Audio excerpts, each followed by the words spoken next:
नार्मोसिटिक anaemia का मतलब यह है कि इसमें जो मीन कार्पस्कुलर वॉल्यूम है, जिसको हम एमसीवी कहते हैं, वो 80 से लेके कहाँ तक होता है, 100 तक होता है। ये ग्रुप ऑफ एनीमिया की बात है। इसका मतलब नार्मोसिटिक एनीमिया एक एनीमिया नहीं है, इसके अंदर डिफरेंट टाइप्स की एनीमिया है। उसमें जो सबसे पहले हम पढ़ेंगे that is G6PD deficiency anaemia. G6PD deficiency anaemia. ठीक है जी। तो everybody for exam purpose remember at least 1 or 2 MCQs from this topic. G6PD is very common for the examiner to ask in different exams. G6PD ये enzyme का नाम है। Glucose 6 phosphate dehydrogenase enzyme का नाम है। इस एंजाइम की डेफिशिएंसी से क्या हो सकती है, अनीमिया हो सकती है। अब कैसे उसकी मैकेनिज्म हम पढ़ेंगे। तो लिखे it is X-linked recessive condition. सबसे पहले तो याद रखिए ये कौन सी कंडीशन है, X-linked रिसेसिव कंडीशन। इसका मतलब ये है कि G6PD deficiency they can affect the baby by birth as well, क्योंकि ये X-linked प्रॉब्लम है तो बच्चों के अंदर बाय बर्थ भी हो सकती है। Recessive are those condition for which 2 defective copy of the gene will be required, एक मदर से और एक फादर से। अगर एक defective copy of the gene कोई भी डिजीज कराए तो वो डोमिनेंट होता है, लेकिन ऐसी डिजीजेस जिसके लिए एक जीन मदर से आए और एक फादर से आए तो उसको क्या कहते हैं, रिसेसिव कहते हैं। और जिस डिजीज की क्रोमोसोमल डिफेक्ट किस क्रोमोसोम पे हो, एक्स पे, तो उसको एक्स लिंक कहते हैं। It usually affect male, it usually affect male. ठीक है। और ये बात हमने की थी कि एक्स लिंक जितने भी प्रॉब्लम है वो ज्यादातर किस में होते हैं, मेल में, because male is X Y. Female तो एक्स एक्स होती है, उसमें अगर एक एक्स का इशू आ जाए तो दूसरा मौजूद होता है, लेकिन male is always X Y. तो अगर एक एक्स का मसला है तो दूसरा है नहीं। तो एक्स लिंक जितने भी डिजीज है वो सारे के सारे किसको अफेक्ट करती है, मेल को अफेक्ट करता है। ठीक है। जो फीमेल है इस केसेस के अंदर वो कैरियर होती है, वो डिजीज आगे बच्चों को दे सकती है लेकिन खुद में सिम्टम्स नहीं होती। लेकिन मेल के अंदर फुल ब्लोन सिम्टम्स आते हैं क्योंकि एक्स लिंक प्रॉब्लम है तो यूजुअली मेल को अफेक्ट करता है। This is the most common enzymatic deficiency worldwide. Enzymatic deficiency worldwide, पूरी दुनिया के अंदर जितनी भी डिजीज है, अब group of diseases which is due to certain enzyme deficiency, तो पूरी दुनिया के अंदर जितनी भी एंजाइमेटिक प्रॉब्लम है उसमें मोस्ट कॉमन अगर एंजाइम डेफिशिएंसी है तो वो क्या है, G6PD डेफिशिएंसी। ये बहुत इंपॉर्टेंट है। मतलब आप लोग आगे 3rd ईयर 4th ईयर में जाएंगे या पैथोलॉजी के अंदर आप लोग को बहुत सी डिजीज ऐसी मिलेगी जिसके अंदर डिफरेंट एंजाइम की डेफिशिएंसी होती है। पूरी दुनिया के लोगों में अगर एंजाइमेटिक डेफिशिएंसी कॉमन है तो क्या है, G6PD डेफिशिएंसी है। नेक्स्ट है ट्रिगरिंग सब्सटेंसेस। ट्रिगरिंग सब्सटेंसेस, इसका मतलब ये है कि ऐसी सब्सटेंसेस जिसकी वजह से G6PD डेफिशिएंसी पेशेंट में सिम्टम्स मजीद क्या हो सकते हैं, बढ़ सकते हैं। उनमें नंबर 1 लेके sulfonamide use. Sulfonamide is antibiotics. ये क्या होते हैं, एंटीबायोटिक। इसके अंदर जो पॉपुलर एंटीबायोटिक है that is Septran. Septran DS का नाम सुना है कि नहीं, बहुत से बच्चों को हम सेफ्ट्रान देते हैं। सेफ्ट्रान एक एंटीबायोटिक है। जिन बच्चों के अंदर पहले से किसकी डेफिशिएंसी हो, G6PD, उनको सल्फोनामाइड एंटीबायोटिक नहीं देने चाहिए, otherwise these antibiotic increase the science and symptoms. इस वजह से इस ग्रुप ऑफ एंटीबायोटिक को क्या कहते हैं, ट्रिगरिंग सब्सटेंसेस कहते हैं। नेक्स्ट है primaquine, very important one. Primaquine is a drug used for the treatment of malaria. ये किस में यूज होता है, मलेरिया की ट्रीटमेंट। तो जिन लोगों को G6PD डेफिशिएंसी हो और वो उन लोगों को मलेरिया हो जाए तो हम प्रेमाक्विन यूज नहीं करते। प्रेमाक्विन की बजाय हम अदर ड्रग यूज करते हैं, लाइक क्लोरोक्विन यूज करते हैं, क्विनिन यूज करते हैं, लेकिन हम प्रेमाक्विन यूज नहीं करते। तो प्रेमाक्विन के सामने ब्रैकेट में लिखे इट इज एंटी मलेरियल। ये क्या है, एंटी एंटी मलेरियल, ये G6PD डिफिशिएंसी लोगों में यूज नहीं करते। नंबर थर्ड इसमें लिखे आइसोनियाजिड। कौन सा ड्रग है? Isoniazid. Isoniazid is the drug used for tuberculosis. ये किस में यूज होता है? टीबी। और आइसोनियाजिड भी हमारे पास G6PD पेशेंट के अंदर सिम्टम्स को बढ़ाने में हेल्प करती है। और एक लेके फेवाबीन। फेवाबीन का नाम सुना है? इट्स द फूड, ठीक है। ये फेवाबीन एक फूड है। और फेवाबीन जो लोग खाते हैं जिसको पहले से G6PD डिफिशिएंसी हो, उन लोगों के अंदर भी सिम्टम बढ़ने के चांसेस ज्यादा होते हैं। तो एग्जाम में इस तरह आता है, क्या patient brought to the parent और brought to the clinic by their parent with a history of black urine, with a history of jaundice, paleness. अभी मैं सिम्टम पढ़ाता रहूंगा, लेकिन ये तब सिम्टम आए जब पेशेंट ने प्रेमाक्विन खाया है। ये तब सिम्टम आ गए थे जब पेशेंट ने सल्फोनामाइड खाया है। तो इस तरह की ड्रग्स खाने के बाद अगर एनीमिया की सिम्टम आ सकती है तो मोस्ट लाइकली G6PD डिफिशिएंसी होती है। अब यहाँ पे सबसे इम्पोर्टेंट लेके मैकेनिज्म, इसकी जो मैकेनिज्म है वो कौन कौन सी है। हम मैकेनिज्म को पढ़ेंगे और यहाँ से डिस्कस करेंगे कि G6PD डिफिशिएंसी लोगों में होती क्यों है। इधर प्लीज फोकस करें। For example in our body there are different blood vessels. अगर यहाँ पे हम ड्रा करें, this is a blood vessel, चाहे आर्टरी हो या वेन हो, ये ब्लड वेसल है, ठीक है। यहाँ पे प्लीज याद रखें कि inside the blood vessel we have different blood cells like RBC, WBC and platelet. अब यहाँ पे अगर हम स्पेशली किसकी बात करें, RBC, that is biconcave shape. ये किस शेप में होती है? बाइकनकेव। इधर प्लीज फोकस करें सारे, ये समझने की कोशिश करें। This cell is RBC। ये कौन सेल है? RBC। इस RBC पे ब्लड के अंदर हर टाइम कुछ ना कुछ सब्सटेंस होती है कि वो कोशिश करते हैं कि RBC को डैमेज करे। उन सब्सटेंसेस के अंदर सबसे पहले याद रखें हाइड्रोजन परऑक्साइड। इसको क्या कहते हैं? Hydrogen peroxide. फिर इसके अंदर होता है oxygen atom, O2 oxygen molecule है और O- क्या है? ऑक्सीजन एटम है। फिर इसके बाद OH hydroxyl ion, hydroxyl ion. These three things together is known as free radicals। इसको क्या कहते हैं? Free radicals. Free radicals in the blood try to damage which cell? RBC। अब इधर प्लीज देखें, अब यहाँ पे फ्री रेडिकल की जो कैपेबिलिटी है किसको डैमेज करने की? RBC। इन कैपेबिलिटी को हम कहते हैं ऑक्सीडेटिव स्ट्रेस। इसको क्या कहते हैं? Oxidative stress. तो प्लीज रिमेंबर कि these three things is a group free radical create oxidative stress to damage the RBC in the blood। लेकिन हमारी RBC तो डैमेज नहीं होती। वजह क्या है कि ब्लड के अंदर अल्लाह ने एक सब्सटेंस रखी है जिसका नाम है ग्लूटाथायोन। इसका नाम क्या है? Glutathione. Glutathione is a protein that is synthesised by liver. ये कहाँ से बनता है? लिवर से।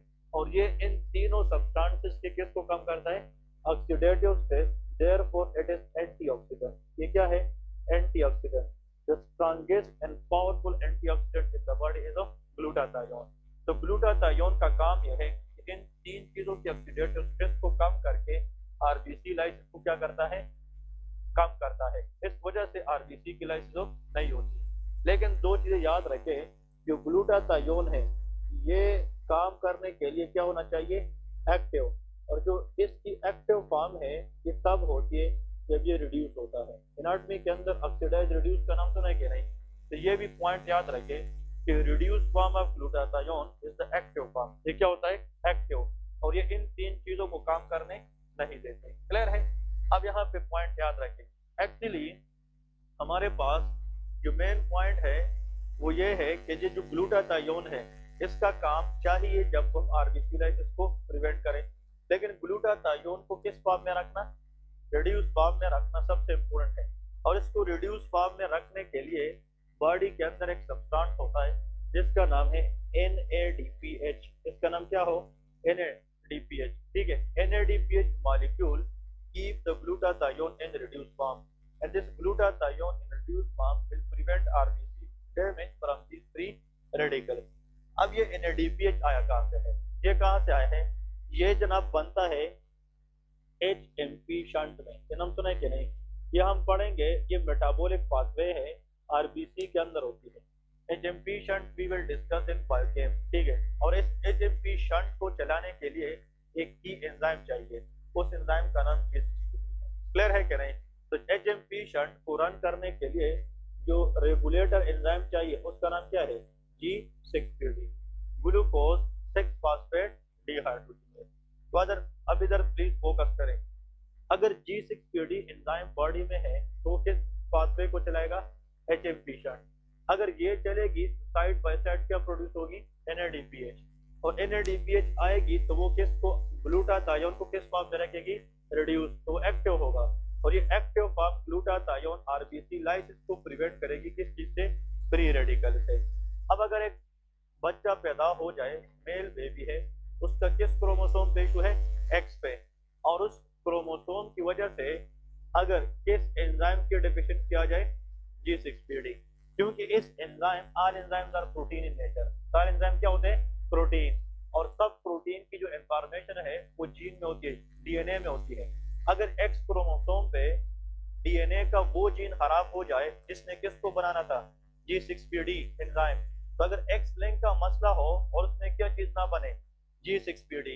जब G6PD कम होगा तो HMP शंट चलेगा? हाँ जी, HMP शंट नहीं चलेगा, क्योंकि HMP शंट को चलाने के लिए क्या चाहिए? G6PD। इधर प्लीज फोकस करें, if there is no G6PD there will be no HMP shunt. जब HMP शंट नहीं चलेगा तो NADPH प्रोड्यूस होगा? हाँ जी, NADPH भी प्रोड्यूस नहीं होगा। जब NADPH प्रोड्यूस नहीं होगा तो ग्लूटाथायोन ये रिड्यूस फॉर्म में रहेगा? नहीं रहेगा, ये ऑक्सीडाइज फॉर्म में रहेगा। किस फॉर्म में? ऑक्सीडाइज। और oxidise glutathione is inactive glutathione. ये क्या होता है? Inactive glutathione. क्लियर है? और जब ग्लूटाथायोन इनएक्टिव रहेगा, प्लीज इधर देखिए, इनएक्टिव रहेगा तो आया फ्री रेडिकल को हम बचा सकेंगे? No. Increase oxidative stress, oxidative stress बढ़ेगा कि नहीं? और जब ऑक्सीडेटिव स्ट्रेस बढ़ेगा तो आरबीसी डैमेज होगी क्या नहीं? और जब ये आरबीसी को डैमेज करेगी तो इसकी लाइसिस होगी क्या नहीं? And that is called haemolysis. ये क्या करेगी? हीमोलाइसिस। और जब हीमोलाइसिस होगी तो इससे हीमोग्लोबिन निकलेगी क्या नहीं? और जब हीमोग्लोबिन निकलेगी ओवरऑल लेवल क्या हो जाएगा? कम हो जाएगा। तो decrease haemoglobin level start anaemia, और वो एनीमिया जिसकी वजह किसकी कमी हो? इसको G6PD डेफिशिएंसी कहते हैं। क्लियर है कि नहीं? तो एक्चुअली कंसेप्ट है इसमें सारा का सारा। ये चीज आप देखें, एवरीबॉडी नो कि G6PD डेफिशिएंसी एनीमिया होती है, but you people should know how. तो दिस इज द मैकेनिज्म, ये किस तरह होती है। क्लियर है? तो बस 1 मिनट टाइम ले ले, इसको लिख ले पहले, फिर आगे मजीद कंसेप्ट बताता हूँ। हर एक बंदा लिखे, प्रॉपर नोट्स बनाते रहे, इसको लिख ले, फिर आप लोगों को समझ आ जाएगी आसानी से। इसकी मैकेनिज्म हम फिर मजीद बताते हैं। ये अनीमिया हो जाएगी बिकॉज ऑफ नो एच, या एच बिना लेगा, बस हीमोलाइसिस ड्यू टू अनीमिया।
हाँ लिख दिया, ये वाला साइड तो लेकर, ये वाला ओके।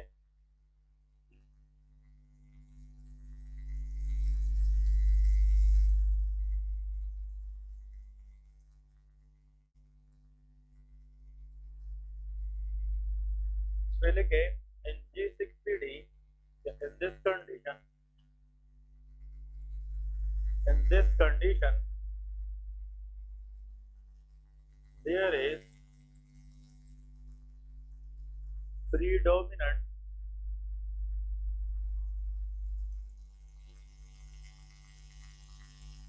intravascular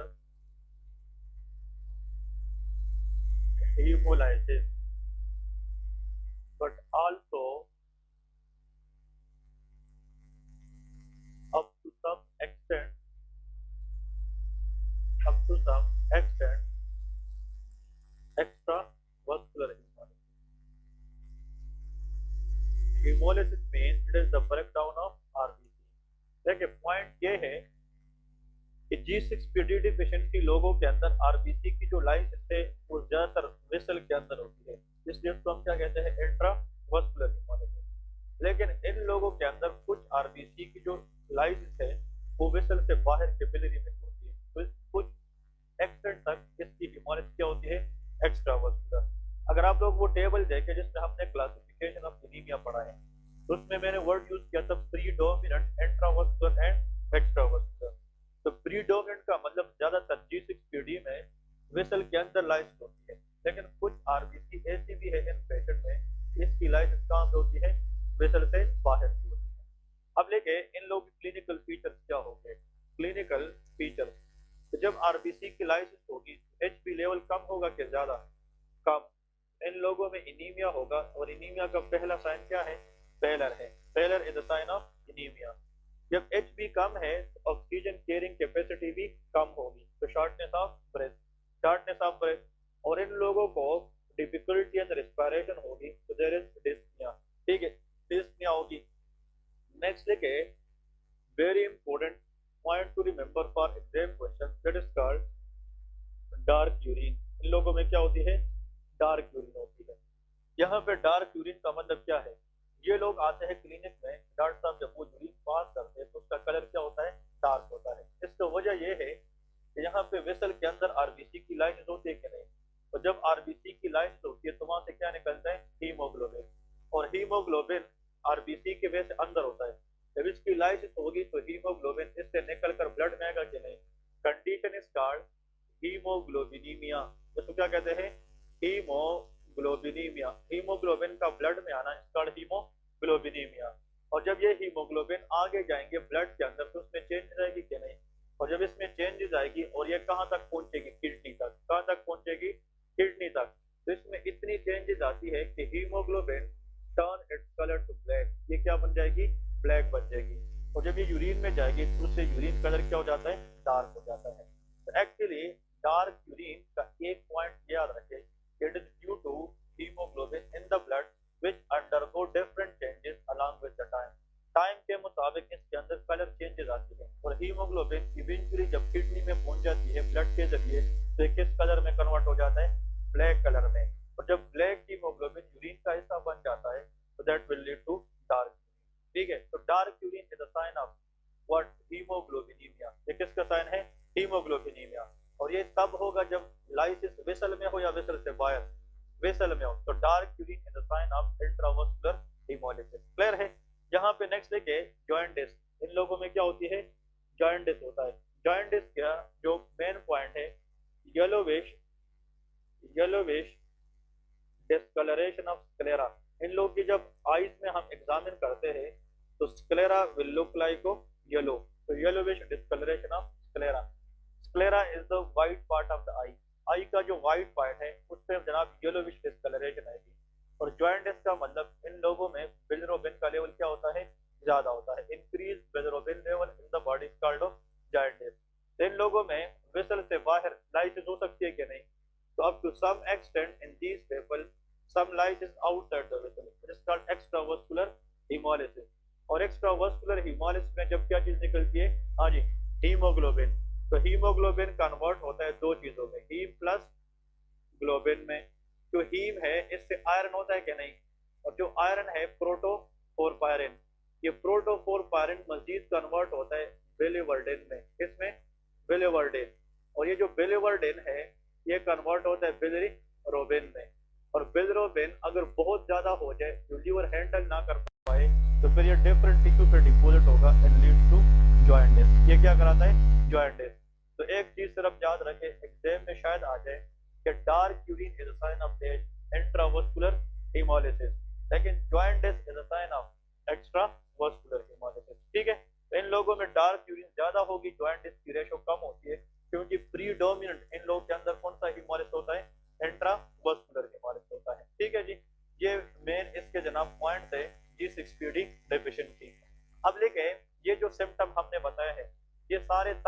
जब पेशेंट कुछ खास ड्रग की इस्तेमाल करेगा, पेशेंट कहेगा कि डॉक्टर साहब मैं बिल्कुल ठीक होता हूँ, जब मैं कोई मलेरिया का मेडिसिन लेता हूँ, प्रेमाक्विन लेता हूँ या सल्फोनामाइड लेता हूँ, तो एकदम मेरा जो रंगत है वो फेल हो जाता है, मुझे शॉर्टनेस ऑफ ब्रेथ होती है, मैं कोई काम नहीं कर सकता, और मैं जब भी यूरिन पास करता हूँ ड्रग के बाद 2-3 घंटे के बाद तो मेरी यूरिन कलर डार्क हो जाती है।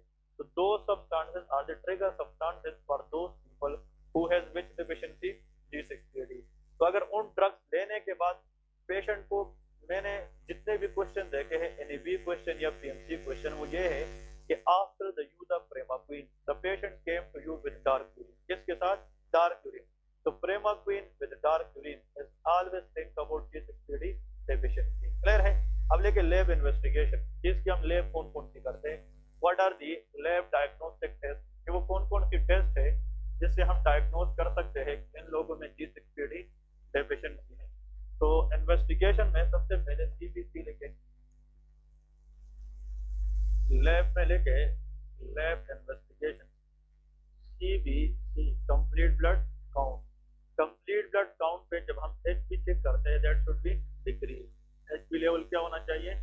डिक्रीज होना चाहिए। ठीक है, नेक्स्ट देखिए MCV, इन लोगों में MCV वैल्यू इज 80 to 100, क्योंकि दीज आर नॉर्मोसिटिक एनीमिया, तो इसमें MCV की वैल्यू न कम होगी न ज्यादा, but that should be normal 80 to 100 फेमटोलेटर।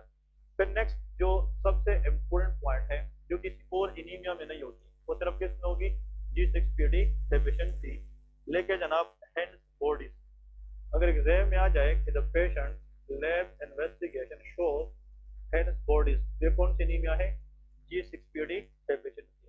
अब हैंड्स बॉडीज को देखते हैं कि व्हाट इज दिस, लेके denatured haemoglobin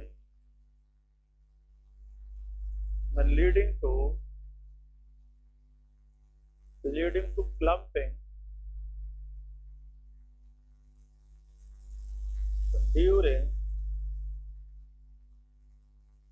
during oxidative phase, that is called a Hens body।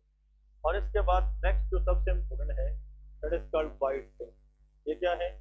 white cell। देखिए ऐसी वाहिद एनीमिया जिसमें हेंस बॉडी और वाइट सेल बन सकते हैं, that is called G6PD deficiency. इसमें लेके it is lysed RBC, white cell में लेके it is lysed RBC, it is lysed RBC due to phagocytic action of splenic macrophages, जरूर ये क्वेश्चन आएगा। ठीक है, Heinz bodies and bite cell, these are very very important for which anaemia? G6PD deficiency anaemia, इसके लिए बहुत ज्यादा important है। अब देखिए इसका मतलब क्या है, अगर इसको हम कंसेप्चुअली देखें कि हैंड्स बॉडीज और ये जो वाइट सेल है इसकी मीनिंग क्या है, प्लीज इधर फोकस करें। For example this was a blood vessel, ठीक है, इसके अंदर RBC है, RBC विद शेप बाइकनकेव। अगर ये फॉर एग्जांपल ब्लड वेसल है और उसमें RBC है बाइकनकेव, अब इस RBC को अगर हम फॉर एग्जांपल थोड़ा सा इस तरह मैग्नीफाई करें, ये बाइकनकेव शेप है, इसके अंदर हीमोग्लोबिन है कि नहीं? अब देखिए हीमोग्लोबिन एक होता है कि many, they are many, multiple in number, बहुत ज्यादा, एक RBC की सरफेस पे मिलियंस ऑफ हीमोग्लोबिन होते हैं, ताकि जितने ज्यादा होंगे उतना ऑक्सीजन कैरिंग कैपेसिटी ज्यादा होगी। अब जब देखिए दिस इज हीमोग्लोबिन, ये इस तरह एक जगह पे नहीं होते, ये पूरे RBC के अंदर वाइड स्प्रेड होते हैं। क्या होते हैं? Wide spread.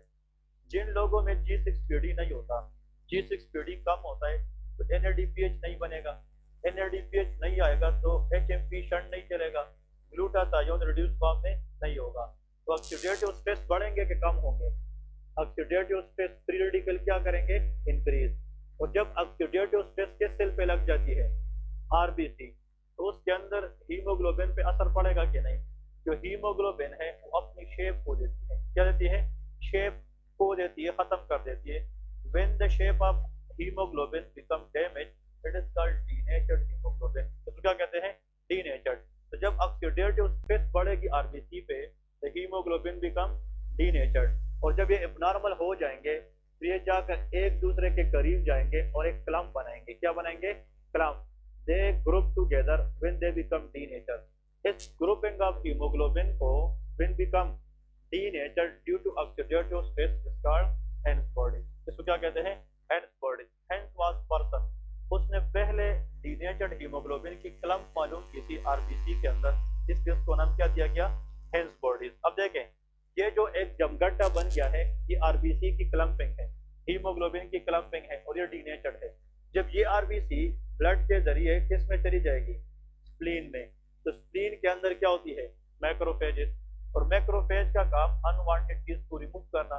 अब अल्लाह ने स्प्लीन के अंदर जो मैक्रोफेज को एक माइंड दी है कि इसको तो पता है कि यार नॉर्मल हीमोग्लोबिन वो है जो आरबीसी में वाइड स्प्रेड हो, लेकिन इधर तो आरबीसी के अंदर हीमोग्लोबिन क्या है?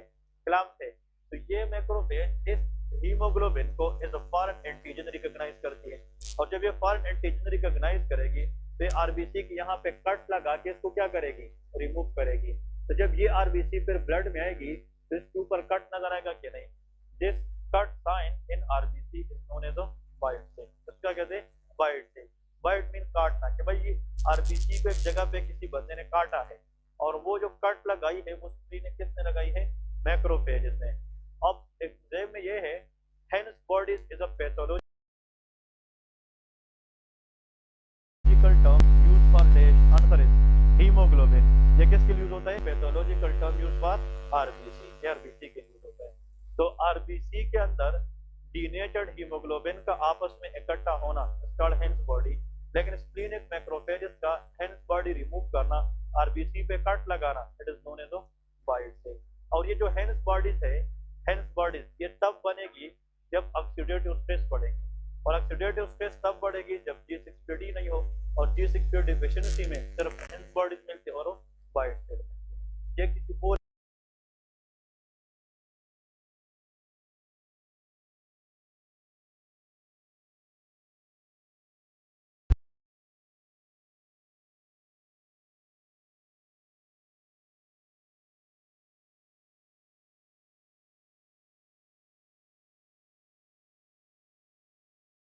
एनीमिया के अंदर हो नहीं मिलती। किसकी? स्पेसिफिक है। अगर क्वेश्चन में आए बोलो नहीं है, यहाँ पे लेके avoid avoid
nocturnal means during the night.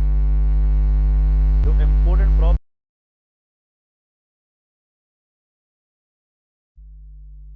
in this condition, the main defect lies in GPI। किसके अंदर? GPI। पूरा नाम लिखना चाहे तो लिखे ग्लाइकोसाइल फॉस्फेटाडाइल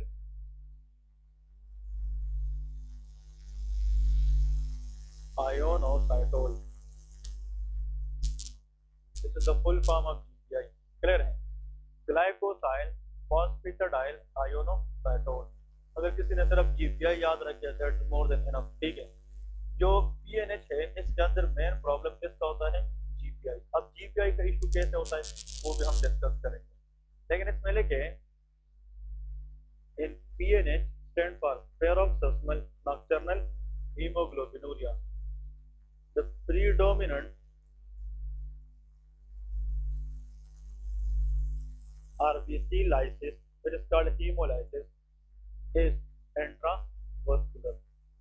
इस कंडीशन के अंदर भी इंट्रावस्कुलर हीमोलाइसिस होती है, which is usually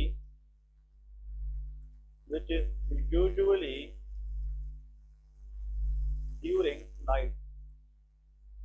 ड्यूरिंग आप लोग स्लीप भी लिख सकते हैं, लेकिन people usually sleep during night। वो तो अलग बात है कि चाइना में लोग सुबह भी उठते हैं, मतलब सोते हैं, रात को भी दिन को भी, ठीक है ना, लेकिन एक्चुअली जो स्लीपिंग टाइम है that is usually during the night. Clear है? चाइना में कुछ लोग होते हैं ना, वो 2-2 दिन भी सोते रहते हैं, 3-3 दिन, ठीक है, पता भी नहीं होता, बस उठते खाना खाते और फिर सो जाते हैं। ऐसे होते हैं कि नहीं? हाँ हाँ, बस इसी तरह होता है। ठीक है ना?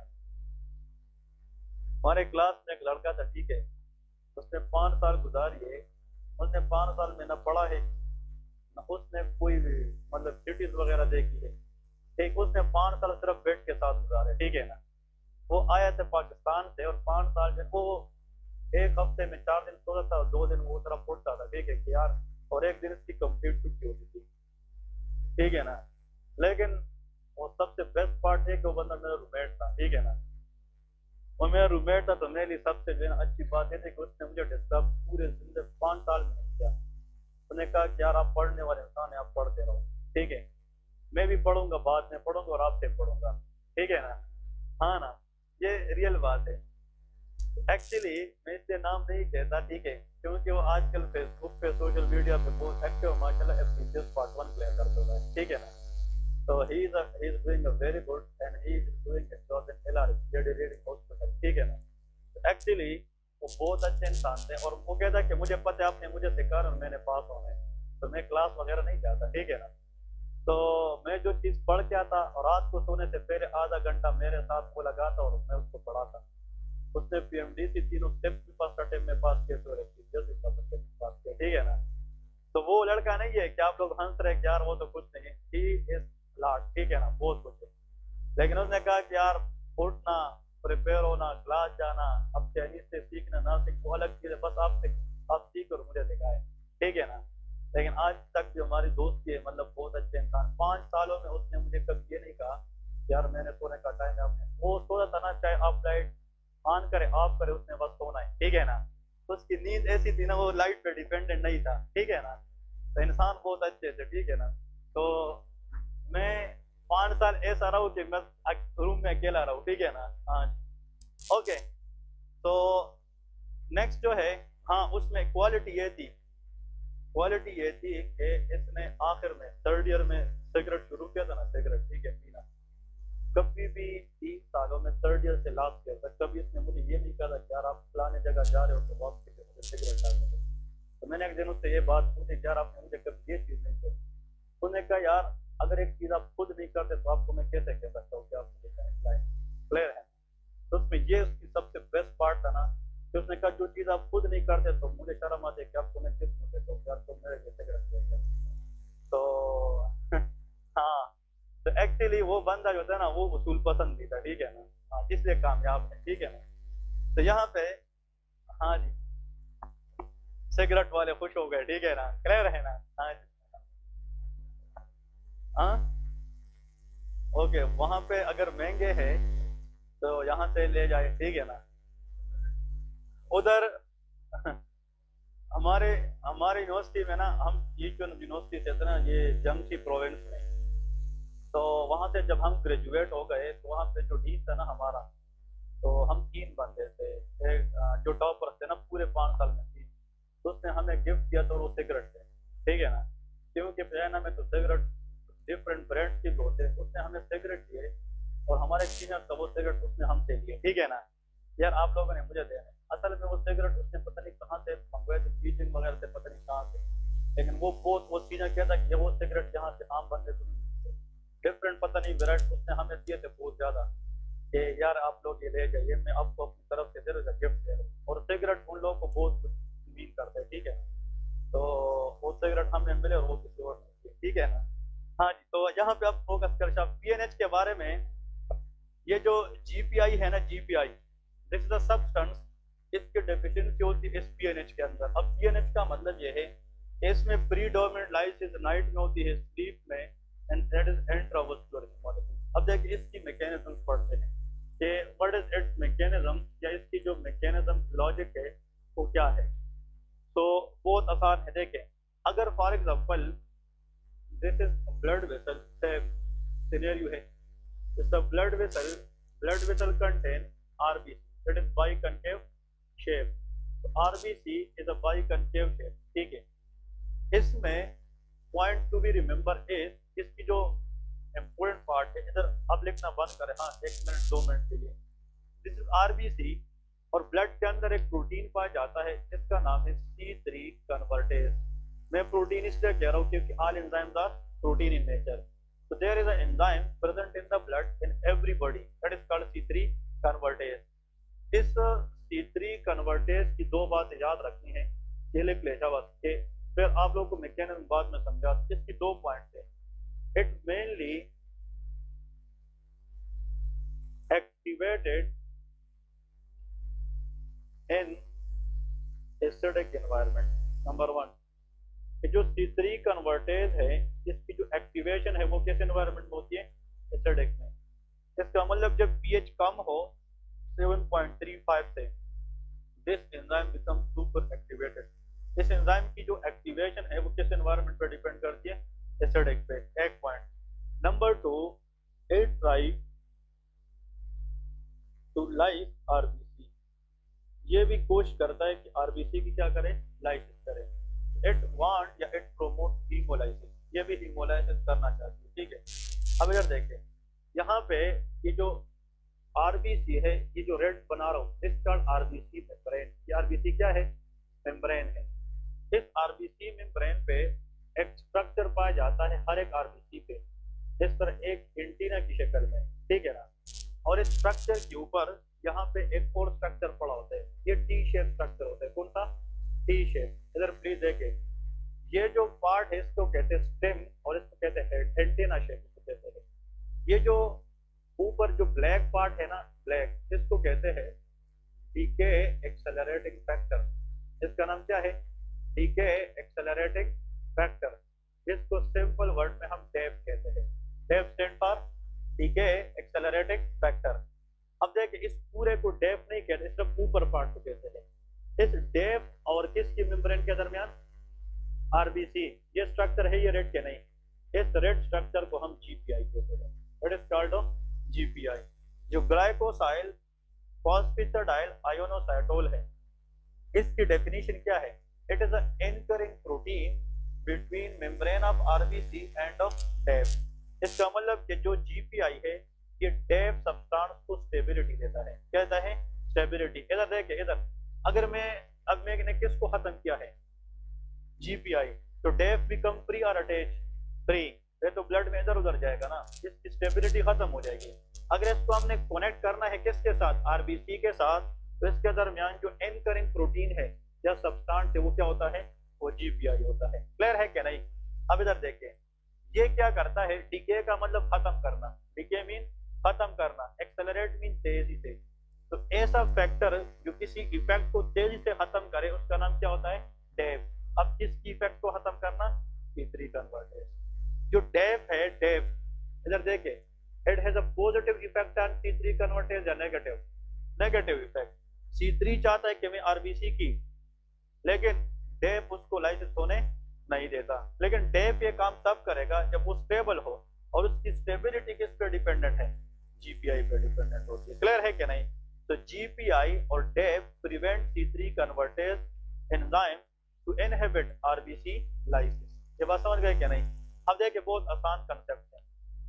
जब हम फॉर एग्जांपल ड्यूरिंग स्लीप, देखिए during sleep in the night the pattern of breathing, तो हमारी सांस लेने की पैटर्न है, pattern of breathing is called shallow breathing. इसको क्या कहते हैं, शैलो ब्रीदिंग। ये नॉर्मल याद रखें कि जब इंसान सोता है ड्यूरिंग द नाइट, तो उसकी जो पैटर्न है ब्रीथ की, वो किसको क्या कहते हैं, शैलो ब्रीथ कहते हैं। शैलो ब्रीथ का मतलब इंसान सोया होता है, ऑक्सीजन लेता है, कार्बन डाइऑक्साइड मतलब उतना फोर्सफुली नहीं छोड़ता। जिस तरह हम अगर हमारा माइंड चल रहा है, हमारी आंखें देख रही है, हमारी बॉडी फॉर एग्जांपल एक स्टेट ऑफ एक्सेलरेशन में है, स्टेट ऑफ एक्टिवनेस में है, तो हम एफर्टली ऑक्सीजन लेते भी और निकालते भी है। जब हम सोते हैं तो हम ऑक्सीजन की डिमांड को पूरी करने के लिए ज्यादा ऑक्सीजन तो इन करते हैं, लेकिन उतना ज्यादा कार्बन डाइऑक्साइड एक्सहेल नहीं करते। तो ऐसा ब्रीदिंग जिसमें ऑक्सीजन ज्यादा है लेकिन कार्बन डाइऑक्साइड उतना ज्यादा बाहर ना जाए, तो क्या कहते हैं, शैलो ब्रीदिंग कहते हैं। बात समझ गए क्या नहीं? अब इधर प्लीज फोकस, ये पॉइंट है जो समझने वाला है। देखें तो शैलो ब्रीदिंग में यहाँ पे ऑक्सीजन की एंट्री ज्यादा होगी, कार्बन डाइऑक्साइड एंट्री बहुत ज्यादा, एग्जिट बहुत ज्यादा नहीं होगी। तो यहाँ पे शैलो ब्रीदिंग में कार्बन डाइऑक्साइड रिटेंशन होती है। क्या होती है, carbon dioxide retention in the lungs. Carbon dioxide lung से बहुत ज्यादा बाहर नहीं जाती। क्लियर है? अब इधर देखिए, यहाँ पे हमने एक इक्वेशन पढ़ा था पहले कि pH directly proportional to bicarbonate, याद है, और pH inversely proportional to partial pressure of carbon dioxide. अब यहाँ पे कार्बन डाइऑक्साइड एसिडिक गैस है कि बेसिक है, एसिड है, इसलिए इधर देखिए जो कार्बन डाइऑक्साइड है ये किसके साथ मिलता है, वाटर, H2CO3 बनाता है कि नहीं। अब जब ये डिसोसिएट हो जाए तो H प्लस बनेगा और HCO3 minus, H plus acid है कि नहीं। तो जहाँ पे कार्बन डाइऑक्साइड होगा तो वहां पे क्या बनेगा, एसिड। तो ये भी पूरी जिंदगी याद रखे, carbon dioxide is acidic gas. ये कौन सा गैस है, एसिडिक है। प्लीज इधर फोकस, इधर इधर। जब हम सोते हैं रात के वक्त नींद में, तो हमारी जो पैटर्न है ब्रीदिंग की उसको क्या कहते हैं, शैलो ब्रीदिंग। तो शैलो ब्रीदिंग में ऑक्सीजन ज्यादा आता है, कार्बन डाइऑक्साइड बाहर ज्यादा नहीं जाता। तो कार्बन डाइऑक्साइड किधर रहेगा, लंग्स में। जब लंग्स में रहेगा, ये बहुत कंसेप्चुअल पॉइंट है, तो लंग्स के अंदर जब कार्बन डाइऑक्साइड ज्यादा रहेगा तो कार्बन डाइऑक्साइड की रेशो बॉडी में ज्यादा। तो जब कार्बन डाइऑक्साइड ज्यादा तो पीएच क्या हो जाएगा, कम, क्योंकि इनवर्स प्रोपोर्शन है। ये क्या है, इनवर्स का मतलब एक चीज ज्यादा तो दूसरा कम होगा, जिसका मतलब पीएच 7.35 से भी कम हो जाएगा। तो एसिडोसिस होगा कि अल्कलोसिस, एसिडोसिस होगा। और ये रिस्पायरेशन का मसला है तो रिस्पायरेटरी एसिडोसिस होगा। क्या होगा, तो shallow breathing can cause what, respiratory acidosis due to retention of carbon dioxide. अब क्लियर है? एक बंदा सोया हुआ है, इधर देखे, उसके अंदर किसका डेफिशिएंसी है, जीपीआई, इसमें जीपीआई नहीं है। क्लियर है? तो इसका मतलब डीके एक्सेलरेटिंग फैक्टर स्टेबल हो नहीं है। वो बंदा सो गया रात को, इधर देखिए आप लोग की इधर फोकस चाहिए, बंदा सो गया, शैलो ब्रीदिंग ले रहा है, तो उसमें रिस्पायरेटरी क्या होगा, acidosis makes this enzyme more activated, acidic environment is required. तो C3 कन्वर्टेज की एक्टिवेशन नींद में क्या होती है, ज्यादा, और जितना ये ज्यादा एक्टिव होगा उतना आरबीसी लाइसिस भी ज्यादा होगी, क्योंकि ऊपर प्रिवेंट करने वाला बंदा नहीं है, जीपीआई एब्सेंट है। क्लियर है? तो इस बंदे में रात को नींद के वक्त लाइसिस होगी क्या, नहीं। तो जब आरबीसी की लाइसिस होगी हीमोलाइसिस इंट्रावस्कुलर। अब ये बंदा जब आधा घंटा एक साइड पे सोया हुआ है तो इंसान करवट बदलता है कि नहीं नींद में, तो उसकी पैटर्न ऑफ ब्रीदिंग भी क्या हो जाएगी, चेंज। जब ये करवट बदल लेगा तो शैलो ब्रीदिंग पैटर्न क्या हो जाएगी, चेंज। जब वो चेंज होगी तो एनवायरनमेंट भी एसिडिक नहीं रहेगा, जब एसिडिक नहीं रहेगा तो इसकी एक्टिवेशन क्या हो जाएगी, कम। तो लाइसिस होगी कि नहीं होगी, नहीं होगी, तो लाइसिस ऑफ हो जाएगी। क्या हो जाएगी, जब ये दोबारा करवट लेगा और सीधा सोएगा तो फिर ब्रीदिंग कौन सी होगी, शेलो। तो फिर एसिडोस होगा कि नहीं, फिर ये एक्टिव होगा तो लाइसिस होगी कि नहीं, तो ऑन होगी कि ऑफ, ऑन, फिर कुछ वक्त के बाद ऑफ। तो दिस प्रोसेस इज कांस्टेंट या ऑन ऑफ, इससे पेरोक्सिस्मल कवर्ट हुआ है। इसका मतलब ये ऑन ऑफ का मतलब ये है कि जो हीमोलाइसिस है it should be on off because of pattern of breathing changes, ठीक है ना। अब इधर देखिए, और ड्यूरिंग क्या हो रही है, नाइट, तो नॉकटर्नल है। और हीमोलाइसिस वेसल के अंदर हो रही है कि बाहर, वेसल के अंदर हो रही है। हीमोलाइसिस इस कंडीशन के अंदर in PNH the predominant RBC lysis, तो वेसल के अंदर हो रही है। और जब वेसल के अंदर लाइसिस होगी तो हीमोग्लोबिन ब्लड में आएगी कि नहीं, और यही हीमोग्लोबिन ब्लड के जरिए ये जाकर के किधर पहुंचेगी, किडनी में। और जब पूरी रात बंदा सोए सुबह सवेरे उठे तो उसकी किडनी में यूरिन के साथ क्या चीज मिल चुका होगा, हीमोग्लोबिन, और उसकी वजह से हीमोग्लोबिन यूरिन के अंदर आएगा, दैट इज कॉल्ड हीमोग्लोबिनूरिया। और ये हीमोग्लोबिन, इस पे बहुत ज्यादा दिन तो नहीं गुजरे है ना, एक रात गुजरी है, इसलिए ये रेड होगा। इसलिए ये लोग कहेंगे कि जब हम सुबह सवेरे यूरिन पास करते तो वो रेड कलर के होते हैं, क्या होते हैं, रेड। और रेड कलर यूरिन का मतलब किसमें, हीमोग्लोबिन आ रहा है। क्लियर है कि नहीं। इधर देखिए, अगर एक पेशेंट है उसमें हीमोग्लोबिन आ रही है ब्लड में, लेकिन उसमें 3 दिन 4 दिन लग जाए तो वो डार्क हो जाती है। तो dark urine in G6PD deficiency but red urine in PNH condition. बात समझ गए कि नहीं। तो अगर देखें पीएनएच का मेन प्रॉब्लम किस में था, जीपीआई में था। क्लियर है कि नहीं, हाँ जी। ओके, जीपीआई क्यों कम है, it is a genetic mutation, ये बाय बर्थ डिफेक्ट होता है, ये जेनेटिक प्रॉब्लम। तो बाय बर्थ अगर जेनेटिक म्यूटेशन की वजह से जीपीआई ना बने तो फिर during the shallow breathing, during the night sleep, acidosis can make this enzyme more active and this will try to lyse the RBC. Intravascular haemolysis होगा कि नहीं। लेकिन जब बंदा पैटर्न तब्दील करेगा, ब्रीदिंग पैटर्न तब्दील होगा, तो कभी ये लाइसिस होगी कभी नहीं होगी। Therefore the process on off paroxysmal होता है। क्लियर है। एक चीज जो यहाँ पे आप लोगों ने याद रखनी है, नीचे लेके एमसीक्यूज क्वेश्चन, ये समझ गए मैं कह रहा हूँ कि नहीं। एमसीक्यूज में ऐड करें most common cause of death, most common cause of death in PNH stand for paroxysmal hemoglobinuria। अगर एग्जाम में आ जाए इन पेशेंट्स के अंदर अगर डेथ हो जाए तो इसकी मोस्ट कॉमन काज क्या हो सकती है, आंसर इज थ्रोम्बोसिस। क्या हो सकती है, थ्रोम्बोसिस। अब आप लोग कहोगे कैसे, ये बहुत इंपॉर्टेंट है। C3 कन्वर्टेज जो है ये न कि सिर्फ आरबीसी लाइसिस को प्रमोट करती है but it also lead to abnormal activation of platelets. ये किसको एक्टिवेट कर दे, प्लेटलेट्स। प्लेटलेट की एक्टिवेशन तब होनी चाहिए जब ब्लीडिंग हो और वो ब्लड को रोक सके। अगर नॉर्मल बंदा नॉर्मल प्लेटलेट को एबनॉर्मल एक्टिवेट करे तो आम बंदे में फिर क्लॉट बनेगी कि नहीं, and that clot can lead to thrombosis. तो थ्रोम्बोस के नीचे लेके C3 convertase can cause abnormal platelet activation. ये प्लेटलेट की एक्टिवेशन करती है और अगर प्लेटलेट एबनॉर्मली एक्टिवेट हो जाए तो वहां पे थ्रोम्बस बनने के चांसेस ज्यादा होंगे। और अगर ये thrombus blood supply to the heart को कम करे तो हार्ट अटैक हो सकती है इन लोगों में कि नहीं। अगर ये थ्रोम्बस उन ब्लड वेसल में बन जाए जो ब्लड सप्लाई ब्रेन को दे रही है तो स्ट्रोक हो सकता है कि नहीं। And these patients may develop strokes, these patients may develop MI because C3 can activate abnormally platelets and that will lead to thrombosis। तो इसमें एक organ suffer होगा कि multiple, so these patients may can lead to MFO, multiple organ failure। ये MOF में जा सकते हैं, MOD में जा सकते हैं, multiple organ dysfunction में जा सकते हैं। क्लियर है, ये पॉइंट है। आखिर में लेके ड्रग ऑफ चॉइस, इन लोगों के अंदर एक ड्रग देते हैं which is the drug of choice। ठीक है, ड्रग ऑफ चॉइस के अंदर लेके एक एंटीबॉडी देते हैं, उसका नाम है इक्यूलिजुमाब। ठीक है, इक्यूलिजुमाब, इक्यूलिजुमाब इसको कहते हैं सिंथेटिक एंटीबॉडी। ये इक्यूलिजुमाब क्या करता है, ये C3 एंजाइम एंटागोनिस्ट है। ये C3 कन्वर्टेज को काम करने नहीं देगी।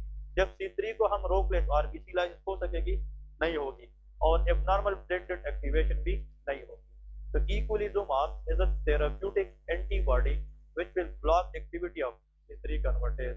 Therefore this antibody acts as a drug of choice for PNH condition।